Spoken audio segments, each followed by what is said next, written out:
Hey guys, my name is Derek Landry, and welcome to my vlog, Skills versus Capacities in the Weight Room.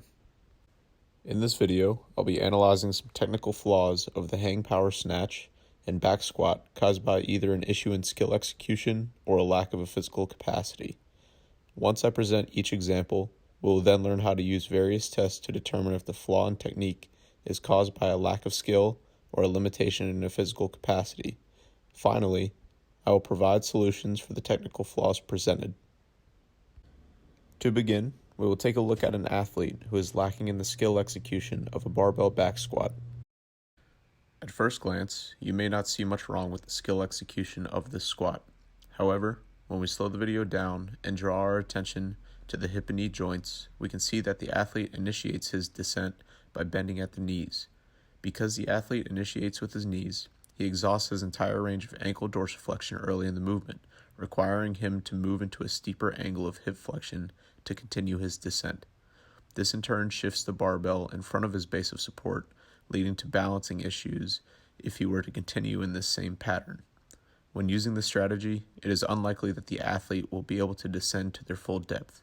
After analyzing the depth of this athlete's squat, he is only able to reach just above parallel with his femur. To confirm this is indeed a skill issue, it is necessary to assess the athlete's physical capacities to rule out any major restrictions in key joints used in squatting. We first begin by checking the athlete's range of motion and ankle dorsiflexion. As we can see, this athlete just barely passes the wall test, signifying sufficient range of motion. We then tested the range of motion in this athlete's hip joints using the pole squat test. Again, we can see that this athlete has no trouble performing this movement and can maintain a neutral spine throughout the entirety of the movement. Because this athlete only had minor limitations in ankle dorsiflexion and no limitations in hip flexion, we can conclude that this athlete has a capacity to perform the back squat, meaning this is likely a skill issue. As we begin to push this athlete towards technical competency of the back squat, it is important to remember where the athlete is coming from with regards to their existing movement pattern. Because the athlete's current lack of depth in the back squat has led to lower recruitment of the glutes in the squat pattern, we will begin by activating the glutes and hamstrings to prepare the athlete for the new stimulus. Once we have gone through our activations, we will then work on the athlete's technical proficiency of the back squat through both internal and external cueing of the athlete. The athlete starts with a double leg glute bridge with a pause at the top to activate the glutes and the hamstrings in a shortened position. He then moves to a single leg glute bridge off the bench to activate the hamstrings in a lengthened position before returning to the barbell. Having developed a coaching relationship with the athlete, I know this athlete responds best to external cueing. Here, I have placed a bench behind the athlete and have instructed him to initiate the squat by sitting his butt back towards the bench, further reinforcing simultaneous flexion of the hips and knees.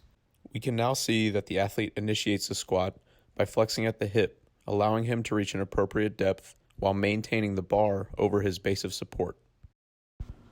As we can see, the before picture on the right shows the athlete is unable to reach parallel in the squat without moving into excessive hip flexion, placing the lower back in a compromised position. In the after picture on the left, the athlete is now able to reach parallel while maintaining integrity of the spine. We will now take a look at an athlete that struggles with the squat due to a limitation in physical capacity. When viewing this athlete's squat in real time, it was relatively difficult to find any type of flaw in the technical execution. However, after slowing the video down and pausing it when the athlete reaches his full depth, we can see quite a major shift of the hips over the right leg.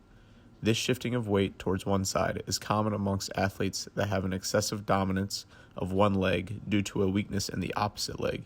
This is often attributed to underdeveloped musculature and avoidance of pain, or both.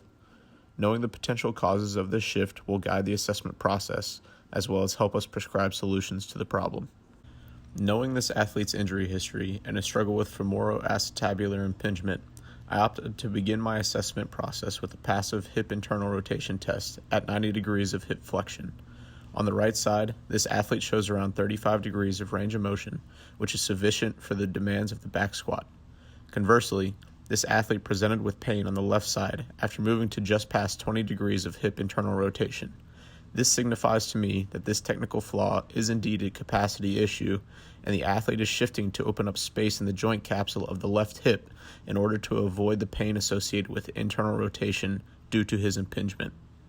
While we cannot manipulate the athlete's skeletal anatomy without surgical intervention, we can increase his mobility and stability of the soft tissues that surround the hip joint. We will utilize functional range conditioning principles such as pails and rails, as well as band-resisted movements to improve active range of motion and strength around the hip. Here we have the athlete performing 90-90 pails and rails. I only had the athlete build to a 60% push to provide enough stimulus to the internal rotators without aggravating the joint capsule. Next, I have the athlete go through a few band-resisted movements to strengthen the musculature around the hip. While these exercises are great options for adding strength work to a more comprehensive program, it will not fix the source of the pain. The best thing we can do for this athlete is to continue to strengthen and mobilize the musculature around the hip in hopes of limiting the degree in which he shifts. Next, we will look at two different athletes performing the power snatch from the hang position. We will first begin by looking at an athlete who presents with the lack of ability to maintain balance with the bar overhead. My first inclination with this athlete is to assume that he does not possess the requisite strength or mobility to maintain the bar overhead in a partially squatted position. I first assess this athlete by administering a supine shoulder flexion test, which the athlete passes with no issue. Next, I then have the athlete perform an overhead squat, which reveals a slight issue in his ability to balance the bar overhead. With this in mind, I am led to believe this lack of balance is due to an issue in skill execution. When we slow the video down, we can see that the athlete is proficient in executing the pull and has the shoulder range of motion to catch the bar overhead. However, because the athlete executes the catch with a knee-dominant squat pattern, his right heel raises a considerable amount off the ground due to the excessive demands placed on his ankle dorsiflexion, causing his center of mass to shift forward. Because the athlete has sufficient stability in his overhead position, he is able to stabilize the bar throughout this process. It is not until the athlete begins to stand that we can see the loss of balance. Because the athlete shows sufficient stability in the overhead position, I am led to believe that this is an issue of skill execution.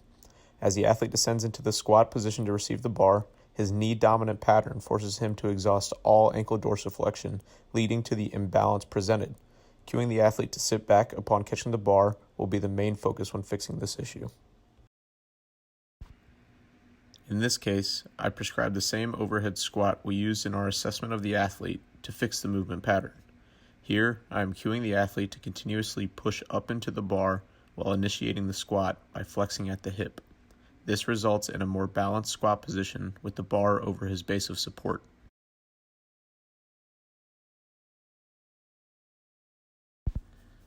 Once I felt the athlete could execute the overhead squat to a respectable depth, I then had him perform a snatch balance to work on the timing of the upper and lower body during the catch of the snatch.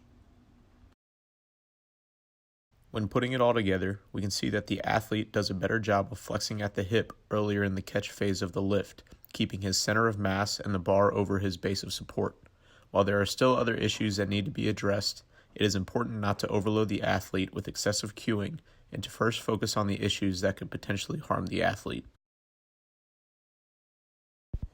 We will now look at an athlete that lacks the physical capacity needed to perform the power snatch from the hang position. As we can tell from this clip, this athlete does not possess the requisite mobility in the shoulders or thoracic spine to achieve the overhead position needed to perform the snatch. Because this athlete doesn't have the required mobility, he utilizes a lumbar extension pattern and breaks at the wrist to achieve his overhead position.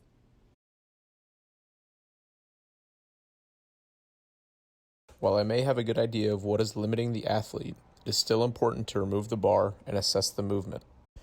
Using the standing shoulder flexion test, we can confirm this athlete is lacking in shoulder and T-spine mobility and is only able to attain 146 degrees of shoulder flexion, where 180 degrees is needed for overhead pressing.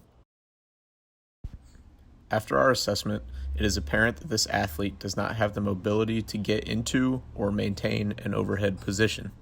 For this athlete, it is likely that he will benefit from consistent stretching of the lats and mobility work to increase range of motion at the thoracic spine and glenohumeral joints.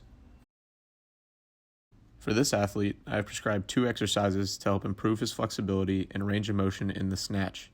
The first exercise is a bench lat stretch that will increase the flexibility of the latissimus dorsi, as well as the mobility of the thoracic spine.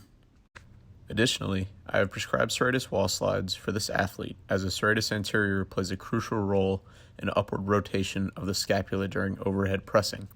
With consistent application, the serratus wall slide can improve mobility of the scapula, as well as improve motor control getting into the overhead position. In conclusion, we must analyze our athlete's movement by carefully viewing the movement strategies and determining if there is a flaw in the execution. We then assess the athlete through various tests to determine whether the athlete lacks the physical capacity or skill execution to perform the movement. Lastly, once we determine the cause of the movement flaw, we must prescribe interventions to correct the limitation.